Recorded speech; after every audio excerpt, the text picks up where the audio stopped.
foul. Clipping. Just listen. Just listen.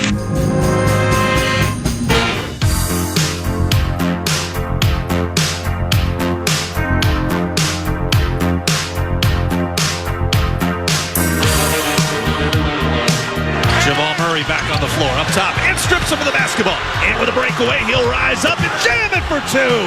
Wolves climb back to within two with 31 seconds left to go in the third. 23-5 is the run. 8 seconds left to go in the frame.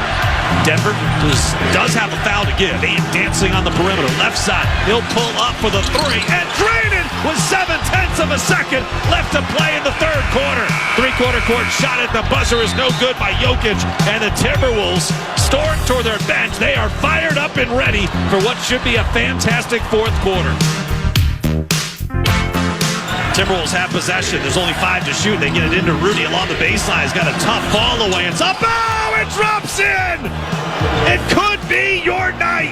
Rudy Gobert beats the shot clock buzzer with a heave and a prayer over Jokic from 18 feet out left side. 9 to noon.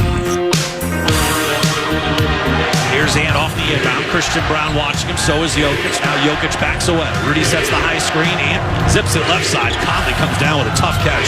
He's got it against Jamal Murray. Trying to free himself. Rises up for the triple and drains it at the shot clock buzzer. And Mike turns over to the Wolves bench and says, yeah, 3 fingers down. Timberwolves are up 75-72.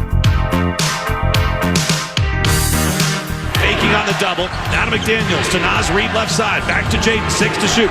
Ant's got it up top against Gordon. Frees himself. Rises up. 3 ball on the way. Off the rim. No. Slam. Follow. Naz Reid, the 6th man of the year, comes soaring in from the wing.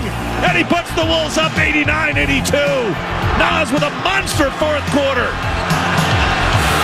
He's got 11 for the game. Conley picks the pocket of Jamal Murray. Conley feeds it to Naz. Down the lane. Extra pass to the corner. Ant sets himself. Fires the 3. He hits it! It's 92-82. The Wolves lead by 10 with 3:05 left to play. An unbelievable turnaround here in the second half. From down 20 to up 10 in a game 7 with everything on the line. 92-82. Timeout Denver.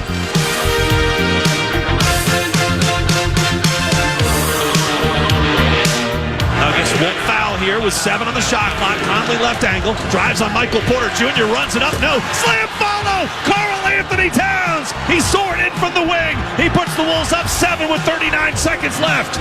Jokic up into the front court. Off to KCP. He'll rise up for the 3. It's offline. Towns has got the rebound with 30 seconds left. The Nuggets will back off. They won't foul. It's over. It's over. That right there was the voice of Alan Horton, the radio play-by-play voice for the Howl, the Minnesota Timberwolves. And welcome to a sunny Wednesday in the neighborhood being FM 100.3 KFAN. This is the 9 to noon presentation from the 651 Carpets Plus Studios, and I'm Paul Allen.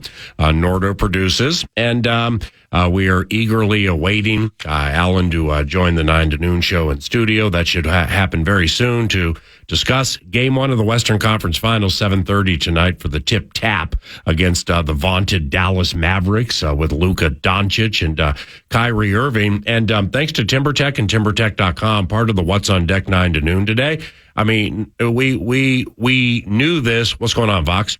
We knew this and we know this, but at 10 o'clock, when my friend Bob Sturm from The Ticket in Dallas, he does afternoon drive. When he joins 9 to noon, I guess I had just haphazardly forgotten what they're going through in the Big D right now. I mean, they got the Stars in the Western Conference Final, they got the Mavericks in the Western Conference Finals, and the Texas Rangers are World Series champions.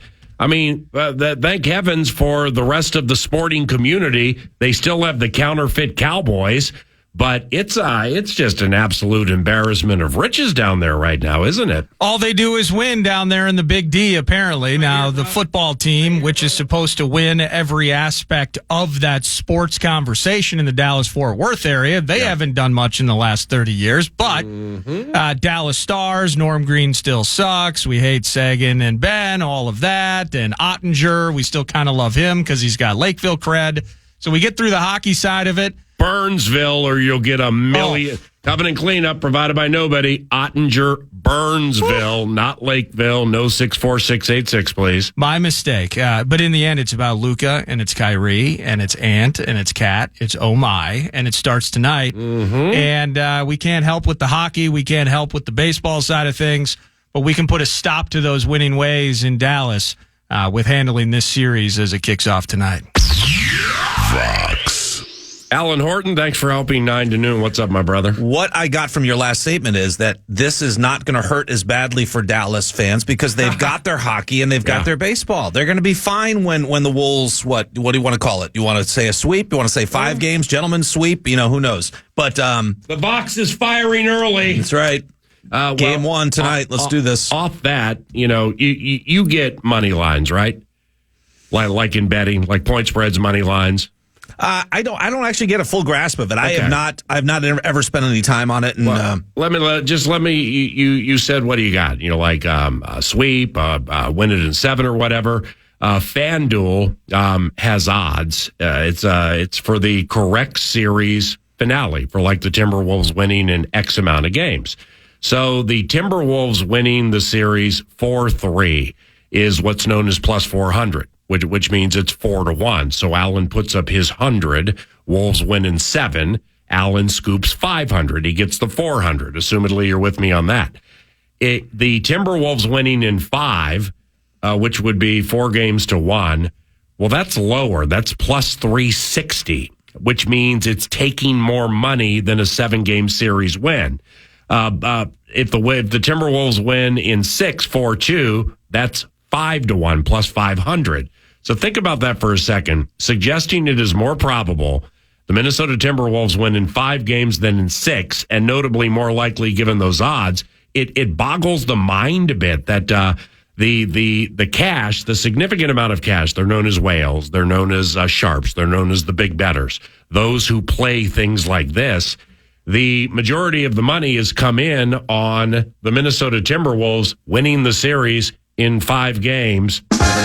How about that, box? Yeah, it's always interesting too. Those of the seedy variety on your side. Those odds always shift, right, because of the amount of money or whose side you're betting on. But yet those lines, so they're based on the actual money. It's not necessarily that they think that X team is going to beat Y team by 3.5 points in football, but it turns out to be pretty accurate most of the time. Those lines are incredible. But all I know is that the Wolves are playing good basketball. They're coming off a heck of a series against Denver, and they've got a really good chance against this Dallas team, who I don't know. Do you have a good feel for them right now? We saw Phoenix at the end of the year. Then we play them. Yeah. You see Denver at the end of the year. We played them last year. We know Denver really well. Dallas, we saw 4 times, and we were done with them before the end of January. Kyrie didn't play in 3 of those games. Luka didn't play in 2 of those games. And then they went at the trade deadline and remade their team with Gafford and PJ Washington coming in. So we haven't seen this team in a long time, and the team we saw is not the team that we're going to see starting tonight. Well, let's begin with the obscure. The demise of Tim Hardaway Jr. is not greatly exaggerated. What in the heck happened to Tim Hardaway Jr.'s game, man? He's playing like 6-10 minutes a game. Well, how many years is he in now? I mean, it's 10 plus, right? It's been a while. I think he's one of those guys that probably is on the second half of his career, to say not mildly. And you've got younger guys coming in like Josh Green and Hardy, and Derrick Jones Jr. has played well. They have a lot of guys they could turn to, kind of in that spot up for a 3 off a Luka drive and kick out. Yeah. And he hasn't played as well as some of those other guys. And they've got options out there, and they've got good shooting around Luka. He sets up the corner 3 better than any player in the league, year in, year out. He loves to find the guys in the corners. And that's Hardaway Jr. That was Hardaway Jr. in the past. It absolutely was. Now it's kind of Derrick Jones Jr. and some of the guys I mentioned, Josh Green. Yep. It's going to be a handful. You go from defending a big in Jokic, and which centers kind of around, lower down on the floor, in the paint, involving your bigs. Now you go to a series where you got to focus on the perimeter. It's Kyrie, it's Luka. This is Jaden, this is Ant, this is Nikhil matching up against those two. Alan Horton at Wolves Radio via Twitter. Follow him as 9 to noon does. Is Derek Jones Jr. their Jaden McDaniels? I mean, do they look at him that way? He's got a similar frame, right? He's got a similar type size. I don't think he's as good defensively. I don't feel like I've seen Derek Jones Jr. a ton the last couple of years. He's bounced around a little bit. He's certainly found a home in Dallas now. But he's long, he's springy, he can attack the glass. I wouldn't put him on Jaden's par defensively after he makes second team all defense yesterday. What a great honor for Jaden. Terrific. Well deserved. And Derek Jones Jr. probably will get Anthony, I would imagine. Anthony Edwards. I mean, are they really going to try to put Kyrie Irving on Anthony Edwards? It's interesting how they will match up. I always kind of look towards how are we going to match up with the opponent, whoever it is. But there are some problems that the Wolves offense, I think, creates for this Dallas defense, even though since the trade deadline, they went 21-9. They had a top 10 offense and top 10 defense. It's that, and that lineup was really good with Gafford in it and, I guess PJ Washington. But that lineup has struggled a little bit in the postseason. They've actually been better with Derek Lively as their center instead of Gafford. So I'm interested to see if the Wolves can kind of take advantage of that. With Gafford out there and their other starting four, they haven't been real good in the postseason. Well, it's with the Mavericks. I mean, the Mavs caught significant stride at the end of the season and haven't stopped. And it causes me to hearken with Nordo and I being at the Vikings facility on a Wednesday, and we're putting the show together and everything. And I just all show I was like, I just have to slide in what I saw last night with the Mavericks at the Miami Heat. So the Heat this is very late in the season. Okay. And the Heat were full strength. So they got Jimmy the Bulldog. They got Tyler Hero. They got Bam Adebayo.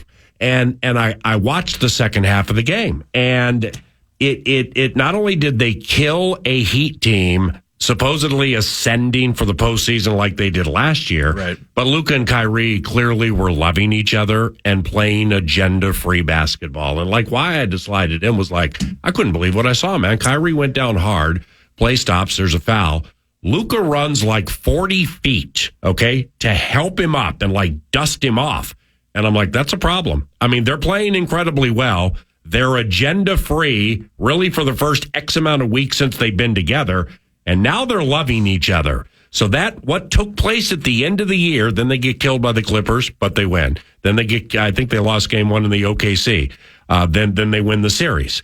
So they caught fire at the end of the year, like you said, 21-9 post that trade, man. But it just hasn't stopped. Yeah, and you mentioned the key thing is they're agenda free between Kyrie and Luka. If you don't have symmetry there, you don't have that chemistry, it's not going to work. It's worked for them. And the one time the Wolves did see Dallas this year, Kyrie and Luka, they combined for 70 points and they won the game. And when they're playing like that, it makes it awfully tough to defend because Luka can create so much. Kyrie seems to be okay with playing off when Luka's got the ball, but Kyrie still gets plenty of touches, plenty of shots. And when he gets cooking, he is still at the very elite of scoring. He's almost unstoppable when he gets on a roll. That's one of the keys is you can't let that guy get cooking. Another segment Fox with Alan Horton, who will be calling the Wolves and Mavericks game 1 of the Western Conference Finals this evening from Target Center with Jim Peterson. And all of that is a courtesy of TimberTech and TimberTech.com. What's on deck includes Mike Florio from PFT, we at about 9:40. Bob Sturm from The Ticket in Dallas with some Mavs intel at about 10 o'clock, 10:03. Keys and concerns into this series, and you can get into the talkback machine if you're interested via the free iHeartRadio app and find the microphone and chat about the series, what you think are some keys, maybe some concerns for either team, and you can do that, and we will sprinkle them in during the course of the radio show. And young Alec joins in studio at about 11 o'clock. I'm Paul Allen. It's 9:14. Good morning. Here's Nordo with the cash thing. The Fan and BigDeck.com want to give you a chance to put $1,000 in your hand with the National Cash Contest. Just go to KFAN.com. That's the website. And use the keyword money. You might win some money. You might win $1,000 with the keyword money at KFAN.com.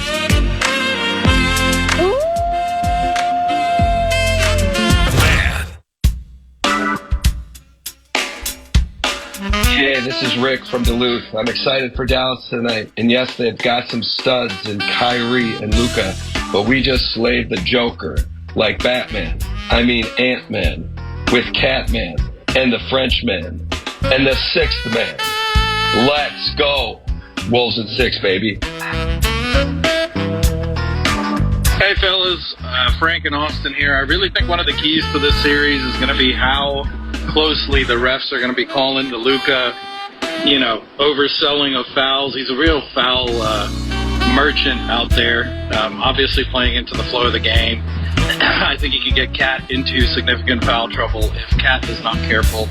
So we just need to be sure to be on top of it and not let him get away with it. Full talkbacks. And, foul merchant. Yeah, I foul love merchant. that term. So do I. And, Yeah. Well, specifically in that, Luka and Kyrie penetrate so well, and they're isolation artists, so to speak. So, what I've been thinking a little bit about is like Rudy, Nas, and Karl Anthony Towns, specifically Rudy, is it's going to be so different with Rudy and these guys in this series compared to the last one. These guys come streaking down the key, and Luka has that sneaky little stop and go, and everything's in slow motion, but he has you exactly where he wants you. I'm not fear guy, I'm faith guy, but I'm just really hoping we're not dealing with foul trouble every game. Yeah, I mean, with the way the Wolves play defense, how the game is reffed is always going to be a topic. And the more physical the Wolves can be, the better off they are. In terms of Luka, it's just amazing watching him, isn't it, PA? He looks like he's out of shape. He looks overweight. Right. He looks injured half the time, right. And yet he's still dominant and an elite player in this league. He doesn't plays move with a perma scowl. Yeah, he doesn't, and he doesn't play with that. His pace is like half of what everybody else's pace, but he decelerates really well, like the great ones do. Even when he's not, 100% for him, speed wise, is just not that fast. But yet it throws you off. It's he's so crafty in his size. He's big enough to bounce off of bigs, and he's still got enough size to go right hand, left hand, and finish over people as well. Hey, help me with this. So with the end of Sunday, do you think the mercenary ball arena engineer became apoplectic when he knew his and the Nuggets were going to lose, and he rolled back in his chair and knocked you guys off the air? Was it a mercenary engineer who sabotaged the vast and ever-expanding Timberwolves radio network? It was not. Our man Alan Baca is our engineer in Denver. He's been solid. He's been great. Yeah. We moved down courtside. They had issues courtside when ESPN Radio was there in Game 1. Wow. When we were there down courtside in Game 2, and then ESPN Radio was back in Game 3, 4, 5. Yeah. And in each of those games, they had internet connection issues. An internet cable comes out of the floor somewhere, Come on. and it connects to a little box on the table, and then you set up all your things off of that. Yeah. And for some reason, that thing went a little haywire in all 4 of those broadcasts. And so Denver's got some issues courtside that they apparently need to fix. So it wasn't a mercenary Nuggets. It wasn't a one-time only thing. So it's a pattern of dropping that they seemingly could not fix over time because it became an issue. People tried to fix it, and who knows? Otherwise, it was 100% clear the whole game until the final 20 seconds. Professionally speaking, I mean that feeling that I would imagine you had once you knew that we dropped off the air here for just a little bit. It's terrible, isn't it? Yeah. And you don't really know because it just, you're only hearing what you're saying. But while it was trying to reconfigure and reconnect, I could hear the mix minus. So I could hear myself in an echo. And I'm like, oh, that's not good. I know something's up. Yeah. Then you're like, Cal, take me out of audition. Exactly. All right. Well, it happened to me at Oakland Alameda Coliseum in 2015. The Raiders. Right at the end of the first half. Lost connection. So there was no call of a Cordero Patterson. It went down for one play. A Cordero Patterson 93-yard kick return touchdown that was a freaking masterpiece. Man. And, of course, after the game, Vikings killed the Raiders. After the game in the locker room, special teams coach Mike Prefer, for the first time on a Cordero Patterson touchdown, walks up to me and says, "What did you say during the call?" And sadness then ensued when I explained to him what happened. Yeah. So when I caught wind of this, man, I was like, I've been there, and I can completely feel your verbal related pain. Yeah, it's hard because there's really nothing you can do about it, and there's nothing anybody can do about it at that point. And so it's with frustrating. the exception of handling it with poise. Yeah, and it's frustrating, but the overall picture, the Wolves are going to the Western Conference Finals. Big time. And hopefully there are more big calls to come. Who's the Mavs radio vox, and does he do a good job? Yeah, Chuck Cooperstein is. I think he's one of the best. And didn't he used to be with ESPN? They were. Was he an like update guy or national? something? Yeah. I don't know about that, but he was. They used to be on ESPN in Dallas, and I think they bounced around stations a little bit. But yeah, Chuck's elite, so it'll be fun to see him for a prolonged series here. So do you happen like your recall with games? I would imagine it's pretty good, just like little details or certain facets of things. And here's the point: is February of 2023. Okay, so last season. Your Wolves are at Dallas, all right? It's that game they won right at the wire where the Mavericks had the ball with Luka and Kyrie. Right. Okay, so it's here come the Mavs. They're going to try to tie it. And they're down 3 at Dallas. And McDaniels pokes it away. Luka has to run in the backcourt to get it. And so here come the picks as the clock's running down. And the defense, McDaniels and Edwards played on Kyrie and Luka. Yep. They beat every pick. They're only like 2, and they beat them. And like Ant, Kyrie, pick. Oh, Ant, Luka, Jaden, Kyrie. They kept shuffling back and forth. Yep. Dallas didn't get off a shot. Nope. So, I mean, that is like a little microcosm of kind of like what has to happen 75% of the series potentially to win, right? Yep, that's a moment you definitely don't forget because it was so outstanding defensively, and it's going to take that kind of effort. Absolutely right from Jaden and Ant specifically in that matchup of slowing these guys down. It's a lot like going against Jokic and Murray. You're not going to shut them down. They're still going to get points. I mean, Jokic still had an unbelievable series, right? When you look at the numbers that he put up. But if you can keep that field goal percentage down a little bit, those turnovers up, they blocked his shot 11 times in that series. The Wolves' length really bothered him. Yeah. They've got to do a similar thing against Kyrie and Luka, make them inefficient. And that might mean just, 10% shooting less. And same from 3. And maybe those turnovers are up a little bit. And they can't afford to get into foul difficulty. That goes without saying, especially for Jaden, who was prone to picking some of those up. Yeah. But I think they're up for the challenge. I think they knew this Denver series was big, and it's almost like a boost coming off of that. Yesterday at practice, I mean, they just seemed light. They seemed ready to go. They're focused in, and they kind of feel like getting over Denver is a big hurdle, and rightfully so. The defending champs, the 3-time MVP, all that. And I think they see an opportunity here. They need 8 wins. They're focused on it, and they could win an NBA title. The con. Yeah, talking about not shutting Luka and Kyrie down, but you mentioned it perfectly. I mean, for instance, Jokic missing those 7 threes, right? I mean, he's still going to get 30-plus points.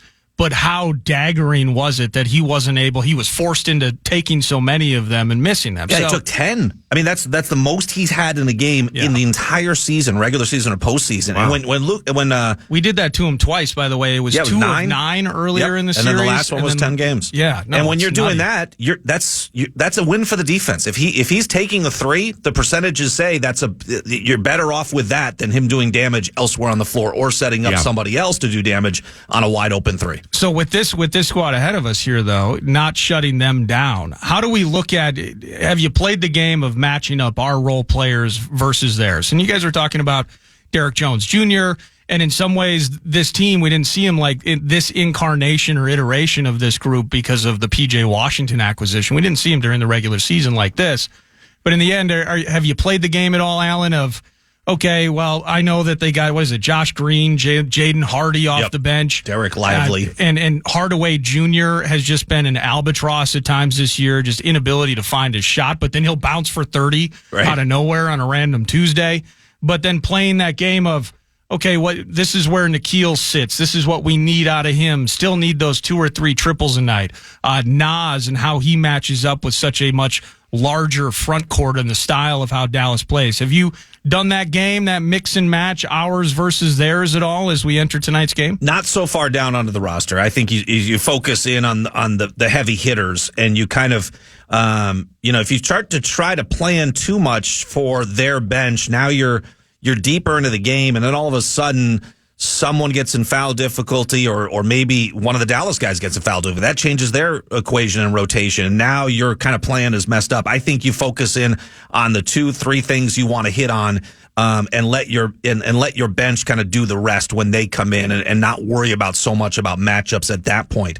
But maybe there are some times where they've got an idea of, hey, when Derek Lively's on, we kind of want to do this with this personnel. So the great thing about, I think, one of the strengths of Chris Finch and his staff is their ability to adapt on the fly. Yep. They don't like to have things perfectly laid out because it ends up being most of the time, or almost 100% of the time, a waste of time because it doesn't work out perfectly every time. There's always some wrinkle that is thrown in there that you have to adapt to. So you come in with a general idea and maybe some bullet points, top 3, top 5, and then you kind of on the fly adjust after that. The officials report has been released. Maybe you've seen it. Maybe you haven't. I have not. Mark Davis.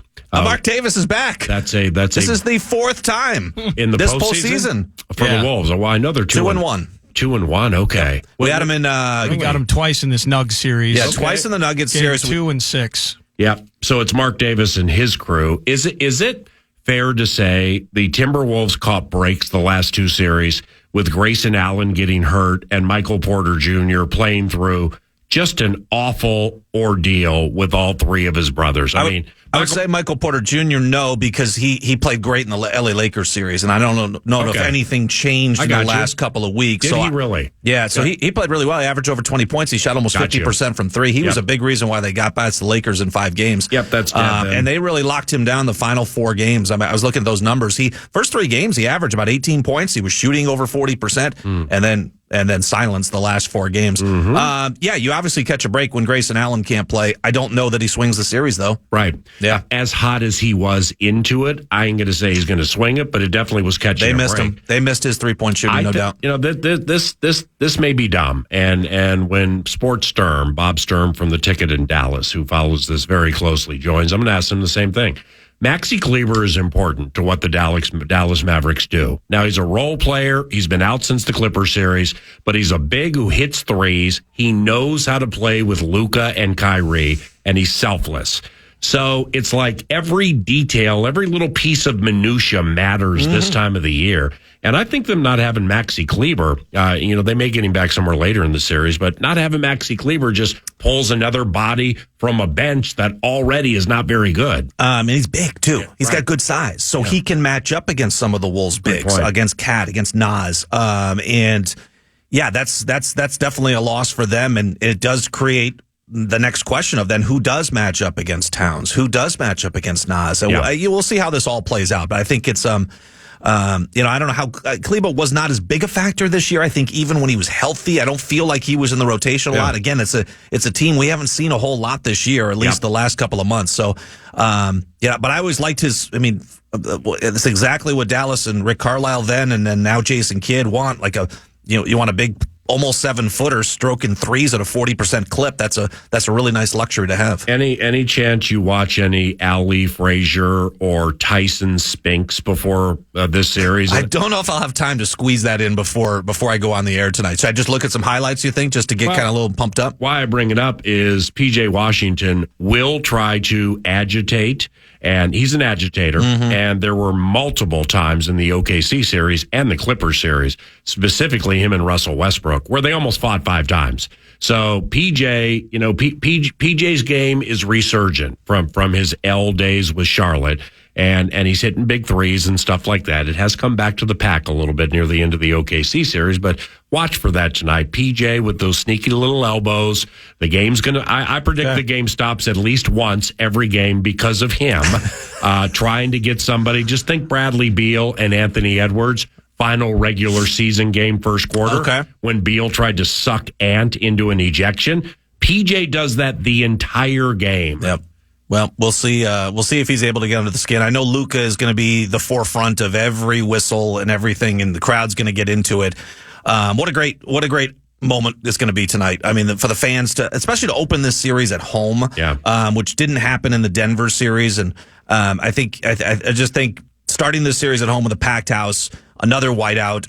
It's going to be awesome. The atmosphere is going to be electric, and I think it's an intriguing matchup, and we'll see how the Wolves come out. I mean, I really hope they come out and set the tone in game one. I think they're ready. They'll have a shoot-around in about an hour from now, and they'll just put the finishing touches on some things. It is a little different not having this week to prepare. We had a week at the end of the regular season before Phoenix, basically had a week before the Denver series, then had like 3 days in between games 2 and 3. And so now we flew home after the game on Sunday night, got in about 2 a.m., rest day on Monday. They got back in the gym on Tuesday yesterday.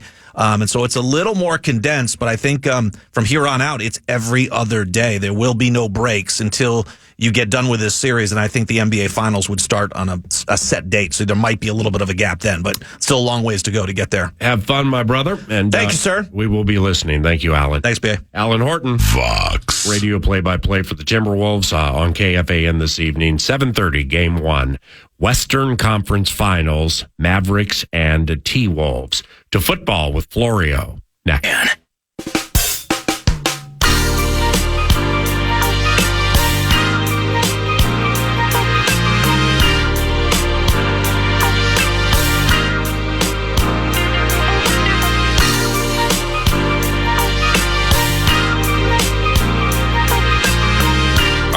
Covenant cleanup to a cleanup.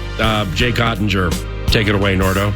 Jake Ottinger played, I believe, 1 year at least at Lakeville North High School. Yes. So Lakeville, Farmington area, that's the dawn of Mr. Ottinger, netminder for the Dallas Stars. And Brandon Molesky, beloved Tennessee, thank you for the correction to the correction.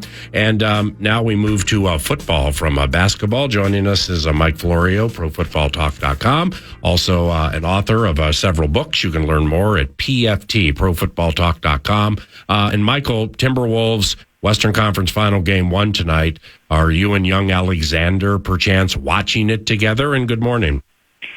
We might watch it separately, even though we do reside at the same address. He kind of does his own thing, and I do my own thing, and sometimes we watch games together. But for me, the games end up being like background noise. I was down in the barn last night. I had music on. I had the Pacers-Celtics game on with the sound off, and I would just look up periodically. And you don't appreciate the dramatic swings in the score of a basketball game unless you are just kind of periodically looking up, because one team's up 8, then it's tied, then the other team's up 10, then it's tied, then the other team's up 5. And I stopped the music and turned the volume up once I saw that it was a 3-point game with not much time left, and an amazing finish there.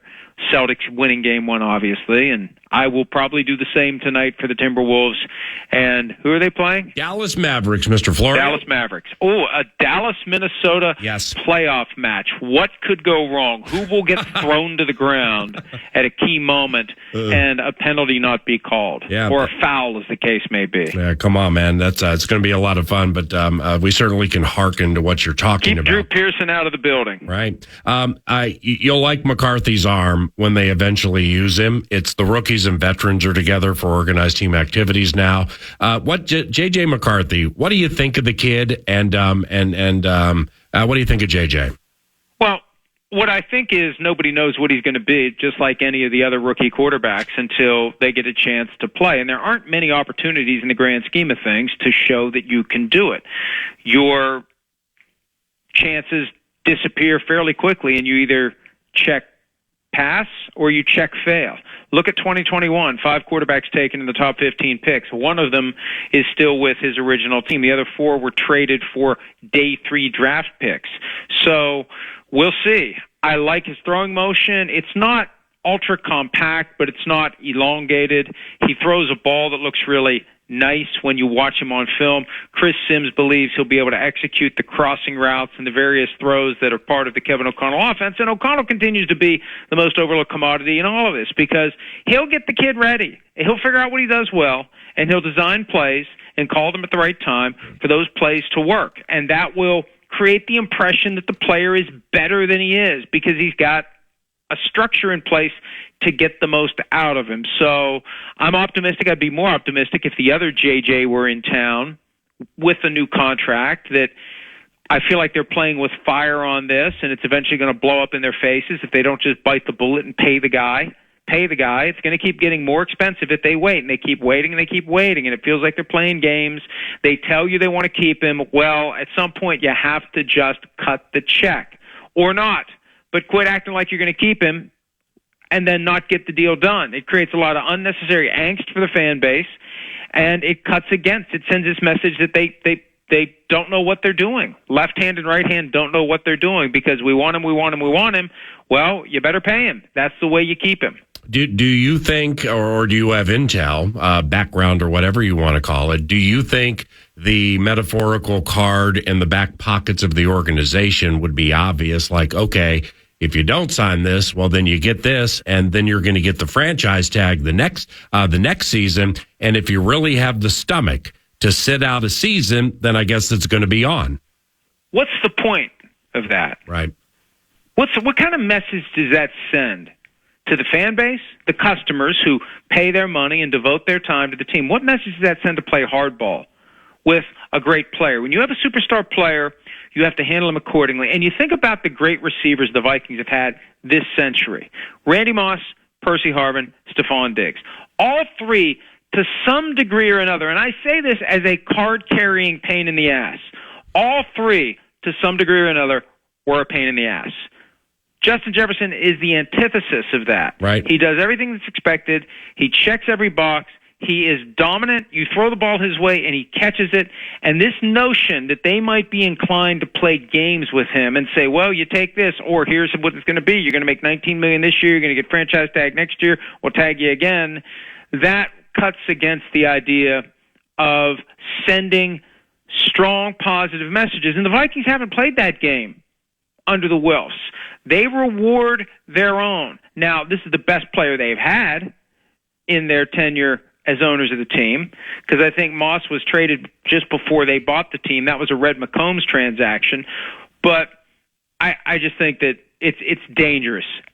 At many different levels, it's dangerous to play this game. If you want him, you pay him. Right. But if you don't, you trade him. Let me ask you this. You don't do this half measure, we're going to play games with him. And my intel is, from his perspective, there may be a perception that they're playing games with him, and that doesn't end well. F around and find out is the mantra that they need to keep in mind if they are indeed effing around with JJ. And with absolutely no steam on this, I have not asked anybody who would know.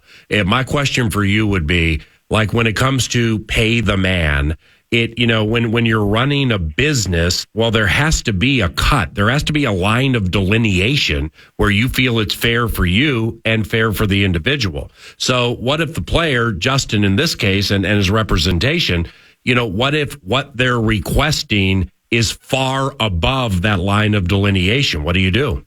Then quit saying you're going to get the deal done. You're playing right into their hands. That's where the mixed signals are coming from. That's why people look at this and say the Vikings don't have their act together. You got the head coach saying we're getting this done. You hear all the positivity. Well, where's the deal? Oh, he wants too much money. Well, then quit saying it's going to get done. Say this guy may want too much money, and we may have to do something about it if he doesn't adjust his expectations. Because delay is never going to make it happen. Delay is only going to make it more expensive. Whatever it was last year, and you'll hear different whispers. Can you believe what he turned down last September? Well, whatever he wanted last September is more now because the cap's gone up and other deals have been done. And other teams are getting deals done. I don't have any reason to think Justin Jefferson is unreasonable. You might disagree with what objectively he should be paid. That doesn't make him unreasonable. He wouldn't fit in this diva box if he wants more money than is going to allow the Vikings to have a competitive team around him. Do you really think he wants more money than will allow the Vikings to have a competitive team around him? How are all these other teams getting deals done with their receivers? They're all getting them done. The Eagles got both guys done. Here's how the Eagles are ahead of the curve. And this is where you either do or don't put together a team that is viable and competitive and has a chance to win a Super Bowl, not just get to the playoffs, but has a chance to win a Super Bowl. You pay one of your receivers, and then you immediately recognize, you know what? The other one, it's kind of out of whack now. We better take care of the other one before this becomes a thing. And we better do it now because when they do Jefferson's deal, that's going to blow the lid off of the market. And it will blow the lid off of the market. And they've already written that check. The GM said earlier this year he deserves to be paid like a top non-quarterback. That's 34. And right now it's probably 35. At some point, you just have to do it or trade him to someone who will. It's a very simple binary choice. And telling everyone, we're going to get it done, when behind the scenes you're like, how the hell are we going to get this done? That's not good for anybody. PFT. Whatever happened to the Atlanta Falcons tampering kerfuffle? Well, there was some reporting that there would be punishment announced just before the draft. Remember last year, we didn't know there was a tampering kerfuffle, one of the great all-time underused words, between the Cardinals and the Eagles over tampering with former Eagles defensive coordinator Jonathan Gannon until 5 minutes before the draft started, and there was a resolution between the two teams, and there were some draft picks moved around, and the Eagles got something from the Cardinals, and that was that. There was a thought this would happen before the draft. It didn't, and now it's still out there, and Kirk Cousins said last week to reporters that he doesn't expect much of it, or there's not much there. There's plenty there. He admitted in his introductory press conference at least 4 different ways that the Falcons tampered with him. It was the most blatant case of tampering I've seen. But if the NFL is determined to look the other way, they will. Whether it's Rich McKay has plenty of juice at 345 Park Avenue because he's chair of the competition committee, whatever it may be, this is the problem with having inconsistency in how you address violations of the rules. They would hammer the Patriots, they would hammer the Raiders, they would hammer the Saints if those were the teams that had done what the Falcons did. But Rich McKay has friends in high places, and they find a way to look the other way. And, the consequences are only going to be as good as the investigation. What kind of investigation did they do? Did they demand phones? Did they look at surveillance cameras? Slight difference. Did they really dig into this, or did they just say, hey, Falcons, did you tamper with Cousins? No, we didn't. Okay, good, case closed. That's part of it as well. And there's no transparency. So there's no way for us in the media, as the liaisons between football and the fans, to be able to say, this is what they did, this is what they didn't do, this is what they should have done, this is what they could have done, this is what they should have found out. They will not tell us anything about this unless it's a case where they have a team like the Patriots where they want to nail them, and they'll have a 300-page report, and they'll have full transparency there when it suits their interest. That's my biggest gripe about the league office. Not the NFL generally, because I love the NFL.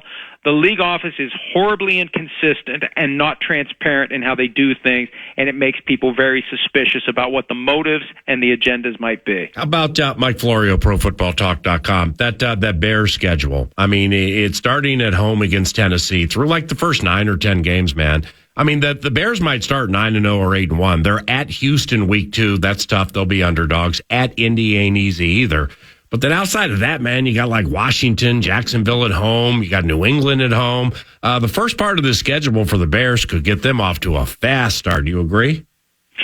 Well, that's always one of the key aspects of any schedule. Where do you have your tough games? Where do you have your easy games? When you have a team that's going through transition and needs time to gel and develop, you want to have some confidence builder games early because confidence leads to more confidence. You get off to a good start. People buy in. The flip side is you get murderer's row. 0-1 becomes 0-2, becomes 0-3, becomes 0-4, becomes crap. So that's a very big reality. How tough is that draw? I got Steelers fans up the road from me here in West Virginia complaining that they don't play a division opponent until week 11. It's like, yo, look at your schedule. Look at what you're going through. Right. You want to have easier games earlier in the year. You want to defer those tougher games until later, especially when you've got 3 quarterbacks in your division that have a history of getting injured. You might get lucky and not have to face them later in the year. So, yeah, I think it's good for the Bears and bad for the rest of the NFC North that the Bears have a chance with a new quarterback to kind of get their sea legs. But I don't agree with you that I mean, they should win week 1, but who knows what the Titans are going to be. The Titans tend to surprise people. They've had some upset wins in week 1 in recent years. At Texans is not easy. Right. Colts will not be easy. Rams will not be easy. You don't want the Rams in September. You want the Rams in December. Yeah. And Jacksonville was a good team a couple of years ago, so I don't necessarily agree with you that this is a cakewalk. And if it is, it's balanced out by a death march later in the year with the 2 Packers games, the 2 Vikings games, the 49ers.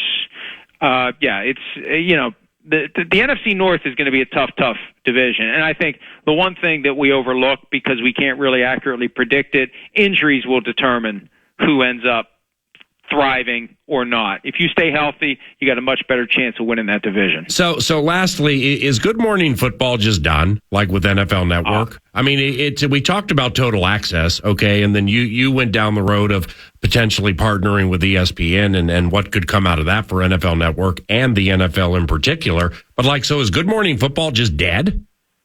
I don't know what the NFL is thinking when it comes to NFL Network. I almost feel like they gave it 20 years, the entire operation, to become something that it never became. And now they just don't care anymore. Why would you, a popular morning show that originates in New York, why would you pull the plug on it for 5 months or thereabouts, send it to Los Angeles, uproot lives or force people to find new jobs because they're not going to uproot their lives and go from one coast to the other?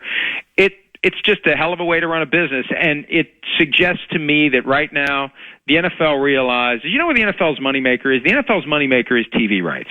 That's where the moneymaker is. That is the goose that lays the golden egg. They keep making more and more money off their TV deals. They're going to make $150 million, reportedly, by giving the 2 Christmas games to Netflix this year. They're laying the foundation to pull the plug on the broadcast deals and take every package back to market for 2030. These numbers keep going through the roof. And I think originally the NFL thought having NFL Network would be this cable oasis and they'd have live games and they'd do this. I think they're going to realize we don't even need to have the live games on our own network. We can sell that package and make a lot more money than we ever would make off of NFL Network. So I thought that as of last week, ESPN was going to swoop in and take the thing. But as of right now, I just feel like, and I believe the objective facts support, that the NFL just no longer cares about NFL Network. All right, my man, enjoy the Wolves game tonight, and we'll talk soon. See ya. Mike Florio, PFT, ProFootballTalk.com. He's also an author of a book called A Father of Mine and Playmakers and some others, and he's quite the good writer. If you would like to acquire those books or learn more about them, ProFootballTalk.com would be a good place to start. Now, a man named Bob Sturm, a friend of mine for years, he's an afternoon drive co-host for a flamethrower in Dallas called The Ticket at Sports Sturm via the tweet machine. He's going to join us next to provide some Dallas Mavericks intel on KFAN.